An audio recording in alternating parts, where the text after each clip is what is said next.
There are two main modes of drama, tragedy and comedy.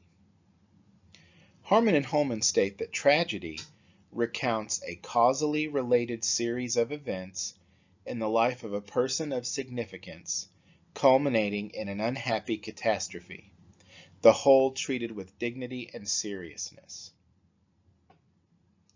According to Aristotle, the purpose of a tragedy is to arouse pity and fear, and thus to produce in the audience a catharsis of these emotions. Let's talk about the idea of catharsis for a minute. Emotions felt by the audience can be relieved by the experience of those feelings through the characters and actions on stage. For example, our fear of death can be relieved, if only for a brief time, by watching a character experience death on stage. So the idea behind catharsis is that the audience watches what happens on stage, where the characters go through events that we have anxiety about, the loss of loved ones, death, financial ruin, pain, betrayal, and we get to experience those through the actors on stage. And we get to relieve our anxiety about those possibilities, if even for a brief time, like for that evening, right?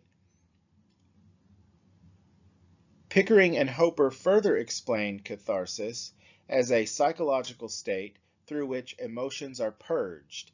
The audience leaves the theater relieved or even exalted rather than depressed. So tragedies deal with important people. So the characters of tragedies are kings, queens, gods, lords, right? And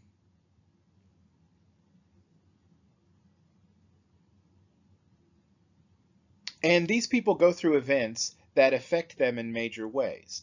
This is not, you lose your keys. These are major events. Tragedies are full of death, loss, betrayal, violence. And we usually call the main character of a tragedy a tragic hero because he or she often maintains a sense of dignity and greatness while dealing with tragic events. Sometimes the downfall of a tragic character is due to fate, and there's nothing that can be done to avoid it. At other times, however, the hero's demise is due to some tragic flaw exhibited by the protagonist. If you think about King Lear, who gave portions of his kingdom to his three daughters based on how much they praised him and how much they said they loved him. And his third daughter, Cordelia, says, I love you like a daughter loves a father, no more, no less. And he didn't accept that. He wanted her to greatly exaggerate her love for him, like his other two daughters did. And so his tragic flaw then becomes his stubbornness and his pride, and he ends up losing all three of his daughters, his kingdom, his life. Another example of a tragic hero is Oedipus from Sophocles' play Oedipus the King. He's considered one of the premier examples of a tragic hero, and Oedipus the King is a premier example of tragedy. Oedipus is the son of a king who unknowingly murders his father and marries his mother. Scholars agree the tragic flaw Oedipus exhibits is hubris or excessive pride because he refuses to heed a prophecy of the gods. Likewise, the character of Harvey Dent from the film The Dark Knight can be considered a tragic hero. His flaw is his devotion to justice at all costs. He is willing to abandon his conscience to ensure that justice, or at least his twisted view of it, is served. Unlike tragedy, comedy is a relatively light form of theater, with the general goal of amusing an audience. The tone of tragedy is formal and serious, but comedic plays are casual and lighthearted. Traditionally, in tragic plays, the characters are noble or important figures dealing with major life events. But in comedy, the characters are common people going through their everyday lives. And finally, unlike tragedy, where the play ends in a catastrophe, comedy ends, according to Roberts and Jacobs, with confusions and doubts resolved satisfactorily, if not happily. Harmon and Holman state comedy may be considered to deal with people in their human state, restrained, and often made ridiculous by their limitations, faults, bodily functions, and animal nature. They go on to say that comedy draws its laughs from the spectacle of individual or collective human weakness or failure. Hence its tendency to contrast appearance and reality, to deflate pretense, and to mock excess. Comedies are full of mistaken identities, rivalries, unmet expectations, surprises, and miscommunications. For example, in Shakespeare's A Midsummer Night's Dream, two couples and an amateur theater troupe get mixed up in a rivalry between the king and queen of fairies. A mistaken identity causes the fairies to enchant the four lovers, so they fall in love with the wrong partners, and the queen of the fairies ends up enamored with one of the actors whose head has been changed into that of a donkey. Comedy can be high or low. High comedy is characterized by wordplay and wit. It addresses the audience's intelligence for comic effect. The Comedy of Manners, a form employing high comedy, is a witty satiric play set in an elite and fashionable society, poking fun at the rules and conventions of that society. Oscar Wilde's The Importance of Being Earnest is an example, and the popular show Downton Abbey contains many episodes that can be considered comedies of manners. Low comedy places emphasis on physical action, visual gags, and verbal jokes, not requiring much intellect to appreciate. Unlike high comedy, low comedy doesn't avoid irreverence. No subject that can get a laugh is off limits. The show Family Guy is mostly composed of low comedy. The slapstick comedy, a form that relies heavily on physical humor, is an example of low comedy. The slapstick comedy may involve pratfalls, pie throwing, fisticuffs, and other violent action for comic effect or comedic effect. Think The Three Stooges.